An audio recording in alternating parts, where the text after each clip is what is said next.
You are listening to Stories from Real Life, a podcast by engaging storytellers for engaged story listeners. Here's your host, author and journalist, Melvin E. Edwards.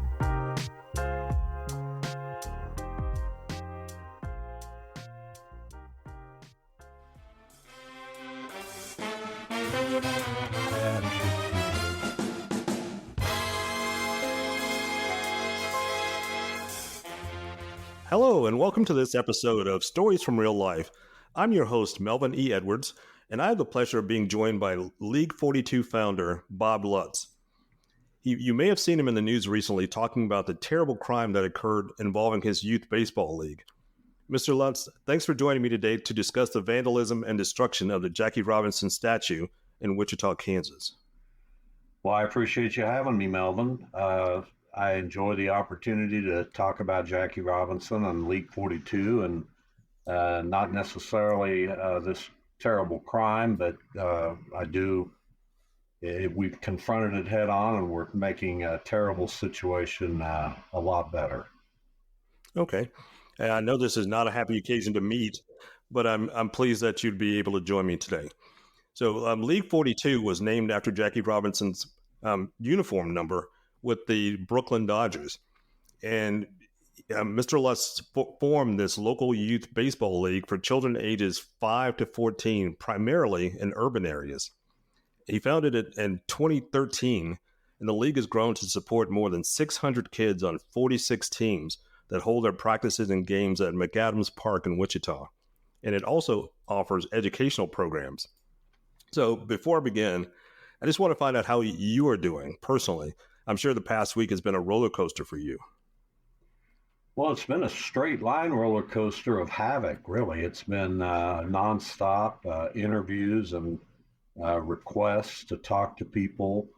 It's people reaching out and offering support, both emotionally and financially. So it's just, I haven't really, we're talking about this happening 9 days ago. I don't think I've been able to really collect myself to really look at how I feel about it all. It's just been nonstop. Some ways not good, some ways very good. So a lot of emotions, a lot of different, I never know what any day is going to bring. I never know who's going to call and offer financial support or just reach out and ask how I'm doing. Our whole organization is devastated by the loss of the statue because it symbolizes so much, as Jackie Robinson, all these years later, still symbolizes so much. So we miss him, but we're going to bring him back to McAdams Park. We've already ordered the new statue and we'll erect it. They tell me it's about a 6-month time frame. So sometime in August, we'll have a big get together at McAdams Park after our season concludes. We might make it a postseason massive celebration. Lots of things still to come in this story. All right. I'm looking forward to seeing where it goes next. So what do you think was the motivation behind the crime? Do authorities consider it a hate crime, or is it just something entirely random? No, I've tried to avoid that and the guessing game that goes with things like this because obviously Jackie Robinson's an African American and stood for many things beyond baseball. I'm choosing right now, and I'm fairly confident that this is ignorant people doing an ignorant thing. I don't think it's a racially motivated crime. Certainly hope not. But whatever kind of crime it is, it's a terrible crime and it's a selfish crime. And we hope these folks are apprehended very, very soon. We believe they will be. And we hope they face the justice that they deserve. Going back to the beginning of your formation of League 42, can you tell me about the journey that led to you getting the idea to get this league started? Well, I'm a former sports writer. I did that for many, many years, and I worked at the Wichita Eagle here for almost 43 years. Excuse me. And during a lot of that time, I would talk to a specific coworker, also a baseball lover. And I would share with him that, man, I would love to be involved in a youth sports league that brought baseball to the urban part of Wichita, especially to African American youngsters, because the game needs them.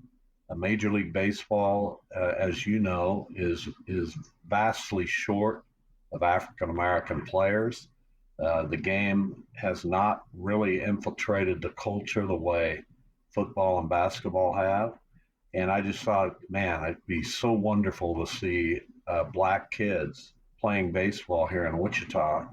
And so for years I talked about that, and people talk about things and they don't do much, and their lives are busy, and they've got a job and a family, and then they don't really follow up. So one day I've been doing a radio show in this market now for a long time as well. So one day on radio, I was talking about this, as I often did, talk.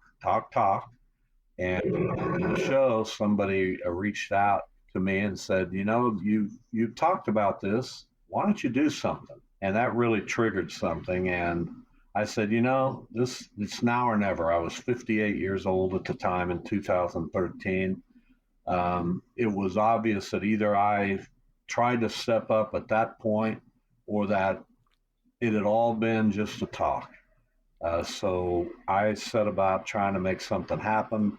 I reached out on social media to ask if anybody was going to get behind it. Our first meeting, we had 5 guys meet, and I guess enough happened at that meeting to inspire me to try to have a second meeting. And at that one, maybe 10 people met, and then 20, and then before we knew it, there were 80 to 100 people in a meeting room at McAdams Park. And the idea caught fire, and we had attorneys and accountants and police officers and people from all walks of life who helped us form this nonprofit. And we were off and running in the fall of 2013. And by the spring of 2014, we had put together a 16-team league with just over 200 kids, many of them black. We had gone everywhere in Wichita to try to drum up interest and get kids enrolled. And sure enough, we got a league off the ground, and it grew from 200 the first year to 330 the next year, and then to 470. And we've been at our cap of 600 kids now for about 5 years. Wow, that's very impressive. I've been involved in youth baseball for years and years myself. You can probably see my Annapolis American Legion jersey that I'm wearing right now.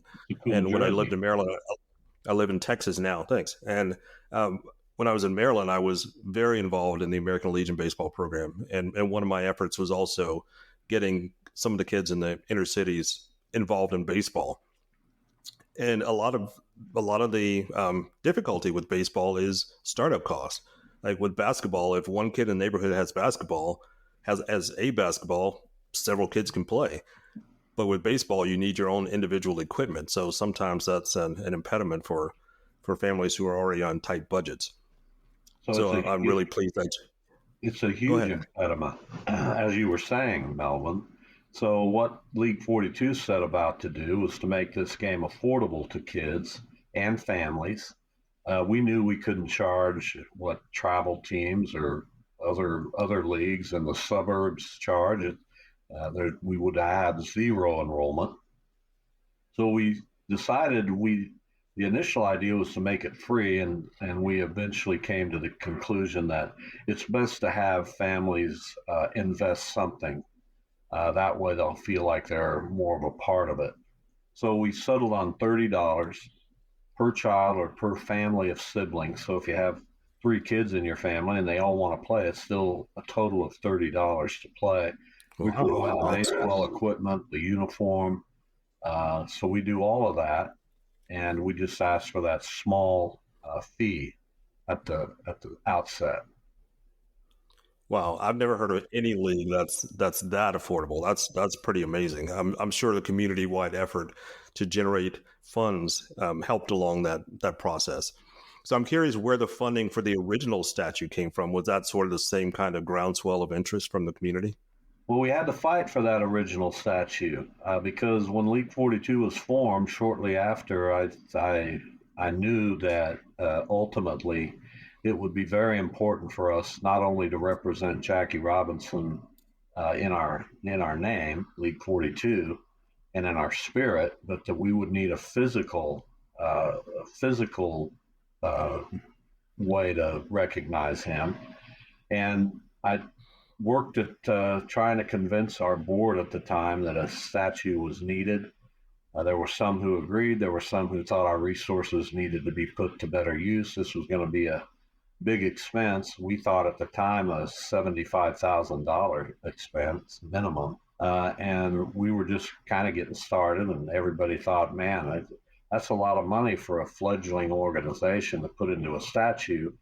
But I'm kind of a never say die guy, so I kept pushing on that, and finally convinced them that I had a friend that I grew up with in Derby, Kansas, which is very close to Wichita, who was a sculptor and had done some amazing work.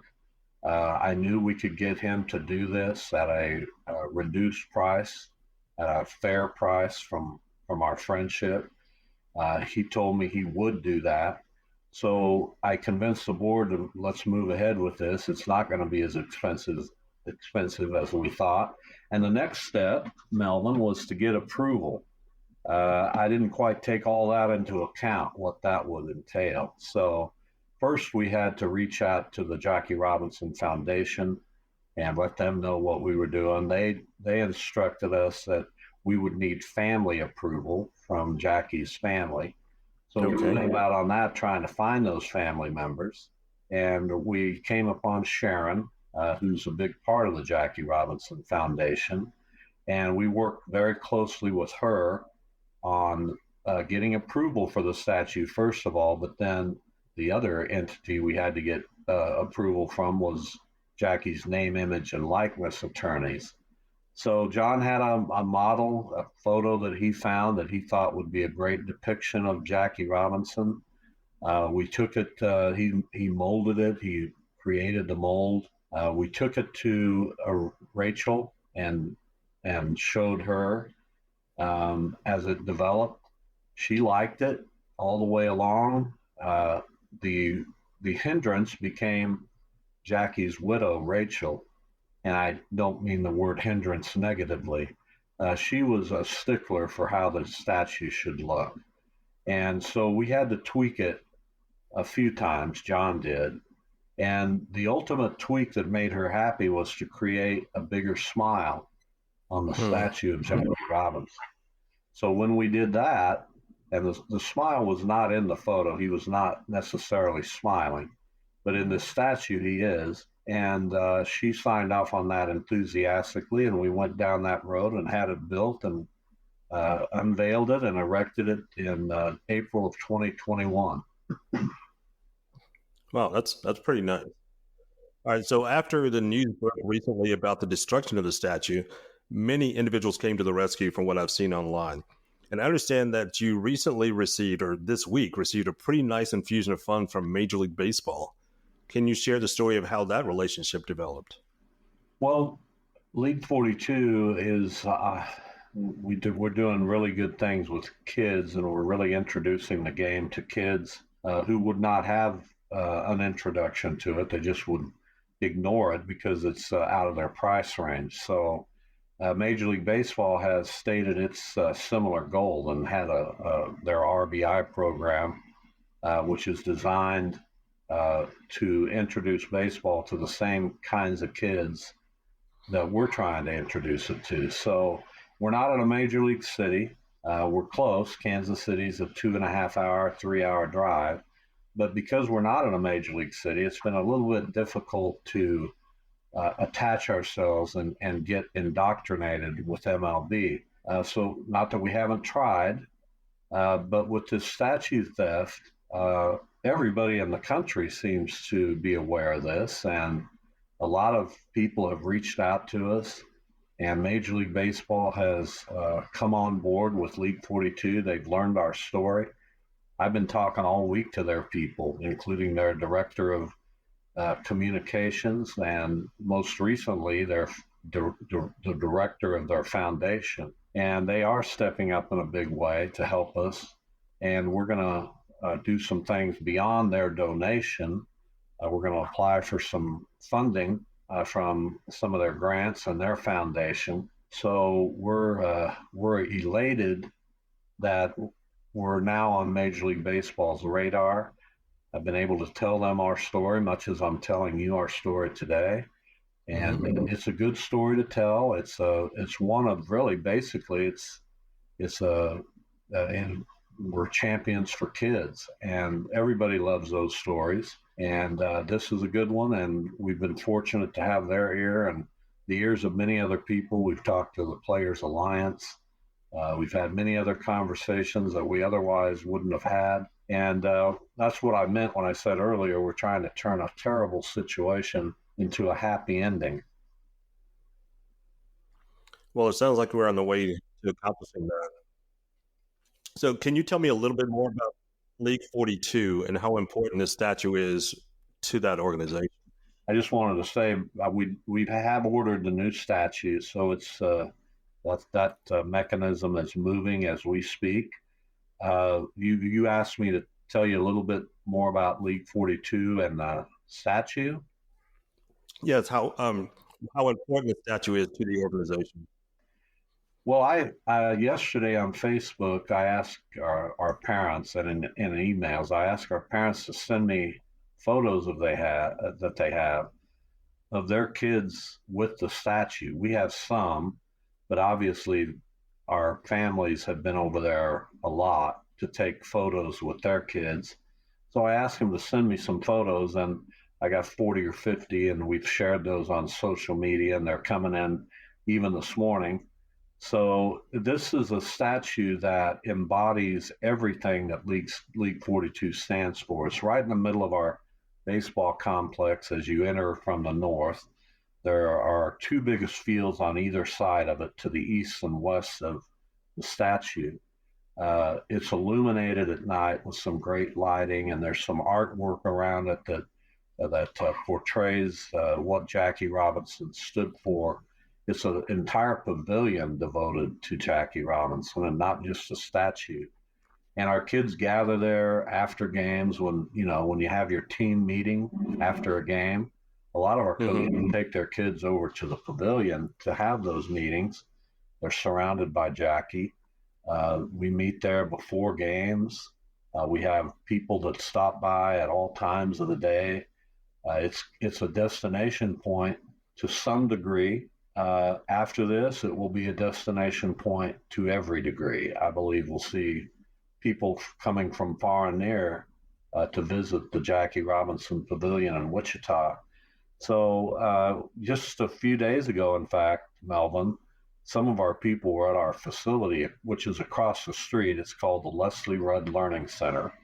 We just opened that this year. We've been in a big fundraising campaign, and it includes some offices and a classroom and an indoor baseball training area. We run a lot of education programs through there. So one of our people was looking across the street the other day and saw a tour bus pull up, and folks got out of the bus, as she said, about 18 to 20, and they gathered around the place where the statue had been, and they started to pray. So that was pretty, that humbled us quite a bit. So it's been an amazing process. We're glad to have this attention. We feel a need now to really rise to the level to show our worth of all this attention, and that's what we're going to do. So, why is Jackie Robinson still relevant today? Well, I think he's as relevant today as he's ever been, and we're still fighting the struggles that he fought. We've certainly made a lot of progress, but there's so much more to do, and he kind of embodies and stands for that. All the struggles that he had to endure to get to where he wanted to be. We have one of our programs we call the Passion Project, and that's a program where we bring in speakers to talk to our kids about passion and the importance of passion and what role it can play in success, or even beyond that, just living life. We don't want our kids to live a life that's void of passion. Passion is such a good thing when used in the correct way. So that's a program we do. I got an email. I've been trying to build up attendance for that program. It's been a little bit spotty so far.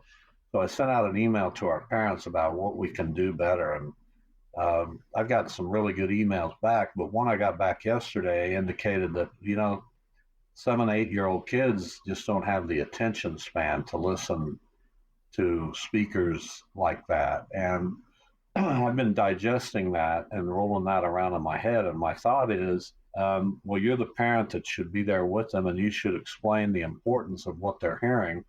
And our speakers are not boring. I've been to every single one, and they're amazing. So I don't know. I don't know how I feel about that. I understand that, 7 and 8-year-olds can be difficult to get their attention for a half hour, but I just believe the message is so important here that as a parent, it's kind of on you to make sure they do pay attention for that half hour or however long the speaker is. So we do a lot of things. We have a Bright Lights education program for after school and enrichment for kids who, doesn't matter if you're struggling, if you're a straight A student, we'll make our educators are determined to enhance and enrich education. We have the Passion Project. We have a program called Full Count, which is a financial literacy program with one of our credit unions in Wichita. And then we have a Bats and Badges program that we run in conjunction with the Wichita Crime Commission and area law enforcement and first responders. And that design is to, first of all, allow kids to have some very cool activities, but also to develop relationships with those in law enforcement, especially so that they don't look at law enforcement as a threat to them necessarily. They look at law enforcement as a help to them. That's all very important. Very important stuff. I'd like to talk about Jackie Robinson a little bit more outside of his baseball playing career, which most people know him as the first Black player in modern baseball history. But what has always fascinated me about him is how much more there was to him. And he lived such a short life. I believe he was 52 years old when he died. But before he became a Major League Baseball player, he was a 4-sport athlete at UCLA. I don't know how you have time to play 4 sports. That's a crazy amount of athletic ability for one thing and time commitment on the other. And then after college, he went into the military and was a military officer. And I'm in Texas, my home state here, and he was based at Fort Hood in Killeen, Texas.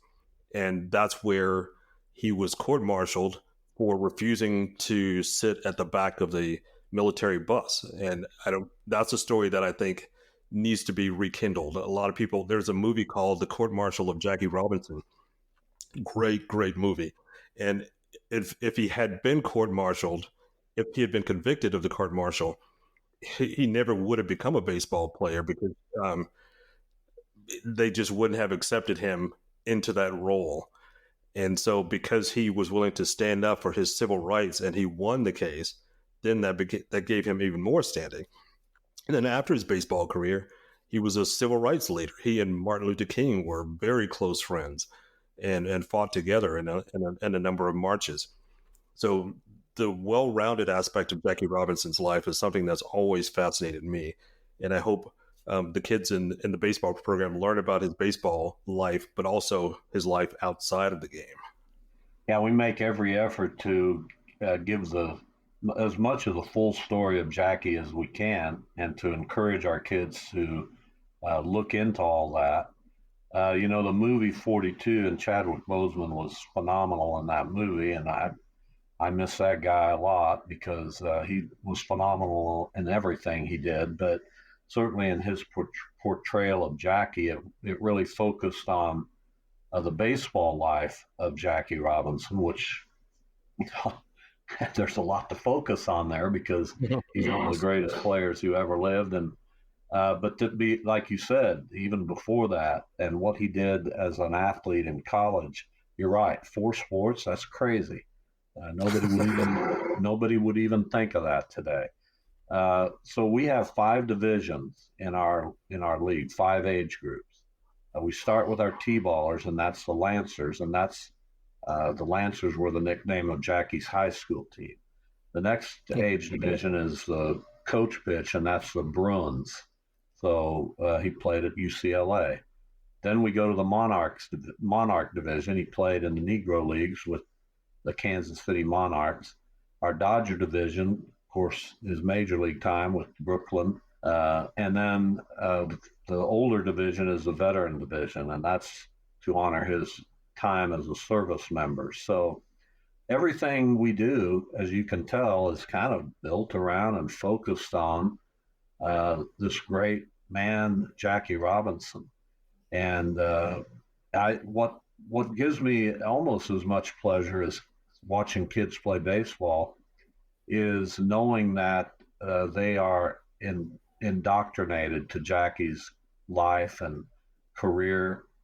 And I'm going to tell you, Melvin, another way this is going to turn into a positive is that kids, not just in Wichita, but really all over, are hearing about this, and because it's everywhere. It's certainly on social media, and it's a way to keep Jackie's name out there. It's just, I mean, you never want a destruction of a statue, a theft of a statue. It's a heinous crime. It has no merit. There's no possible explanation. But as we look back on this, as we get more down the road, this has the opportunity to do something very positive for not just those of us in Wichita, but really all over. It's a matter of getting the message of Jackie Robinson out there. Absolutely, and you guys sound like you're doing a wonderful job. So you mentioned earlier having been a reporter at the Wichita newspaper for 43 years, including 21 as a sports columnist. Is Wichita your hometown? I grew up in Derby. I was actually born in Winfield, Kansas, which is about a little less than an hour away. And my parents moved to Derby when I was 2 years old, and that's where I grew up and went to school and graduated from high school. It's a suburb of Wichita, although Derby would not want me saying that. They're their own place, obviously. But it's very nearby Wichita. And when I got the job at the newspaper here in 1974, when I was 19 years old, I've lived in Wichita ever since. Yeah, my only experience in Kansas was in Pittsburgh. I'm sure you know where Pittsburgh, Kansas is. Yes, sir. Yeah, when I went to college in Arkansas, okay. A small college in Arkansas, and I played baseball, and we played against the Pittsburgh State Gorillas. Yes, sir. Windiest place I've ever been. We have some wind here for sure. So where does the league go from here now that you generated initially from a negative situation and then now morphing into something very positive? Where does the league go from here? That's a great question. I'm trying to figure that out as we speak. I think we're right now I'm in a day-to-day mode, so I haven't really had a chance to really look down the road very far. I know that we're working to enhance our relationship with Bob Kendrick and the Negro League Museum. I think there's some things that can happen there. When the statue was taken, it was sawed off just above Jackie Robinson's feet. So that part of the larger part of the statue was taken away in a pickup truck. The feet remained behind, and those were removed by the city of Wichita Parks and Rec, and they've been stored in a safe place. And I believe those can become another symbol of whatever you think they can be a symbol of, but they can certainly become a symbol of the ongoing struggles for equality and civil rights. And nobody embodies that more than Jackie Robinson. And I think there's a way to use those bronze feet as a way to portray that. And we're going to talk to the Negro League Museum about potentially getting those in their exhibit in Kansas City. I think that's a perfect place for them. And had an initial conversation with Bob, and that's something we certainly are enthusiastic about pursuing. As for where we go, we've had tremendous interest. We have 600 kids, so we're full for this year. We really don't want to try to accommodate many more than that because we believe strongly in quality over quantity. We're able to work very effectively with 600 kids and 46 teams. But if you think about it, that means we have to find 46 volunteer head coaches and then a bunch of volunteer assistant coaches. So that's always one of our biggest challenges is to find coaches for League 42. Now we have tutors as part of our Bright Lights education program. So we're looking for tutors all the time as well. So we rely on a lot of volunteers, and we've been able to make this work. We're in our 11th year. I hope League 42 is around for many, many, many, many more years. I am going to be 69 in March, so I don't know how much longer I'll be having this kind of involvement, but it's certainly been a defining part of my life for sure to be associated with this organization. Wow, what a legacy it's turning out to be. You may not have planned it to be that way, but it's certainly turning out to be that way. Yeah, and I look over every day when I leave our building, which I said is across the street from the Jackie Robinson Pavilion and statue, and it's kind of catty corner.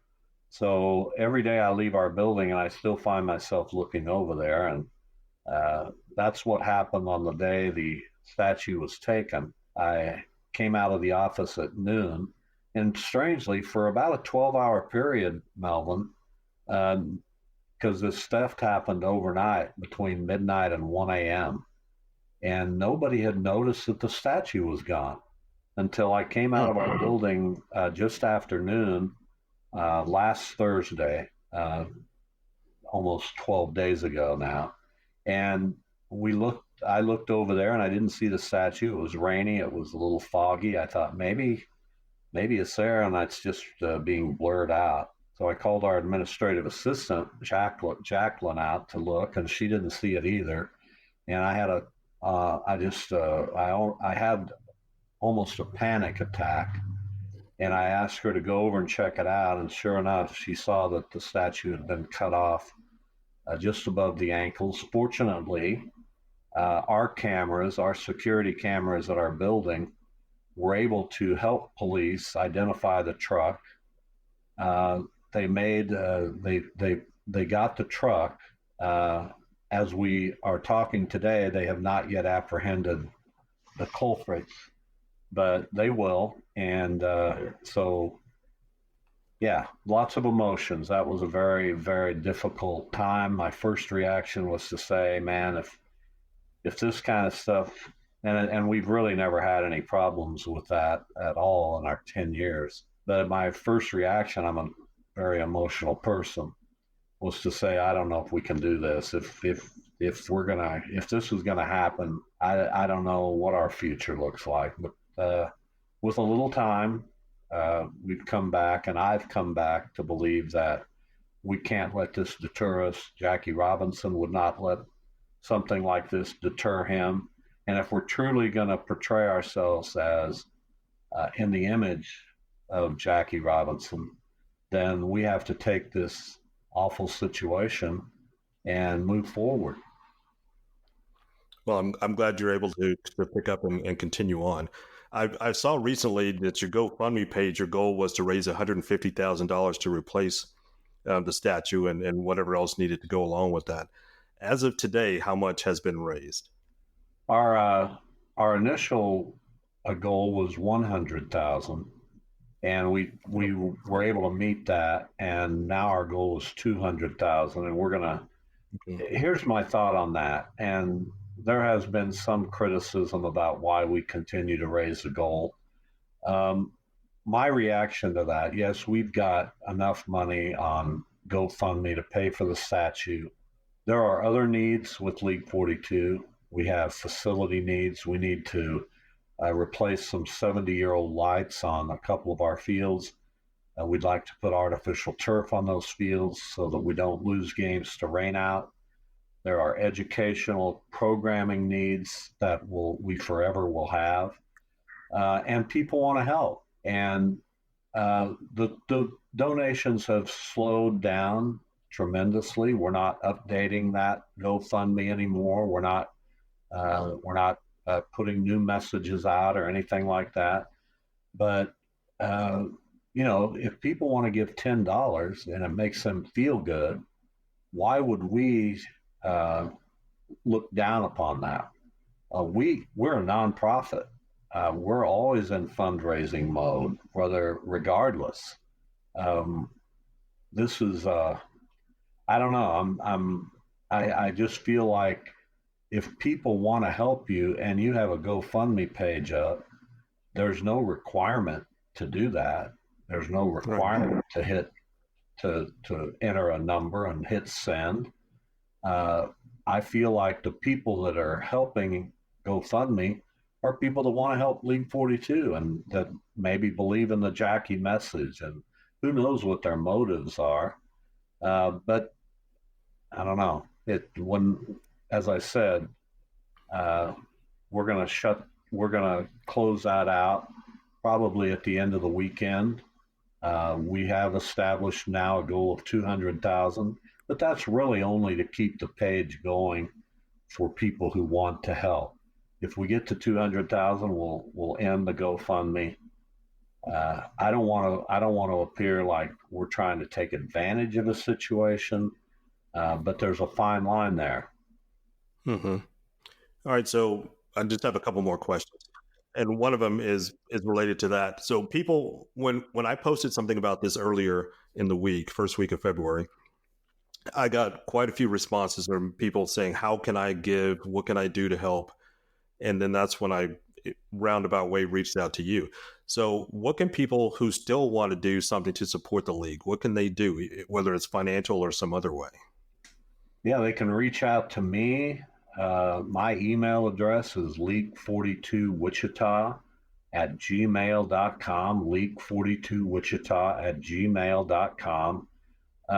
They can call our offices at 316 530-4542 and get involved that way. We would appreciate anyone and everyone who wants to know more about us to do that.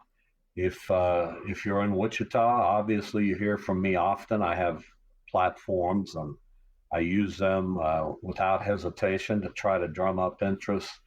Most of the interest I try to drum up now, some is financial, of course. We're, as a nonprofit, we have needs and we have bills to pay, and our way to do that is to raise money. But a lot of what I reach out, my outreach is to find coaches and tutors and volunteers and people who support us in those ways. They're just as valuable as the folks who give us money.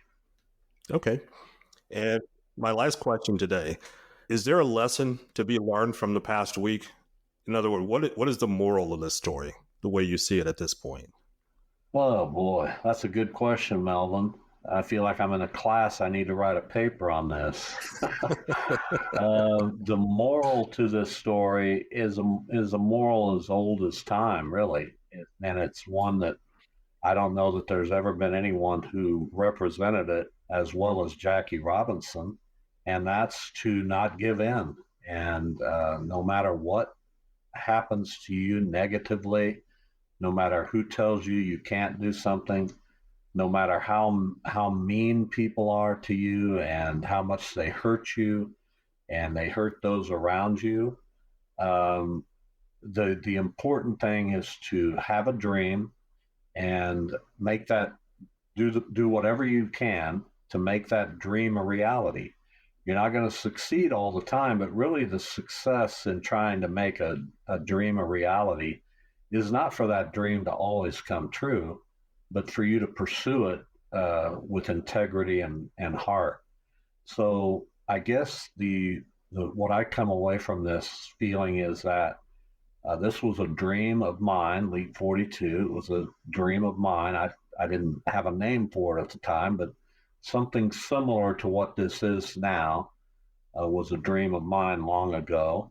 And there have been those who said, this probably won't succeed. Although, I had this dream. I worked hard to make it happen. I found people who would support it and who would also work hard to make it happen. And here we are. We have a youth baseball organization in Wichita that's doing good. So the short answer, don't give up on your dreams. Awesome. Well, that's a great lesson to remember. And we'll end this episode on that note. So our guest today has been Bob Lutz, the Executive Director of League 42 Baseball Organization in Wichita, Kansas. Mr. Lutz, thank you so much for joining me today. I know you've been very busy. I appreciate your time. Melvin, I really appreciate it. Thank you for having me, and it's good to meet you, and appreciate all you do as well. Thank you, sir. All right, that's it for this week's episode of Stories from Real Life. Join us again next time for another great storytelling journey. Until then, don't forget to shine some light wherever you go.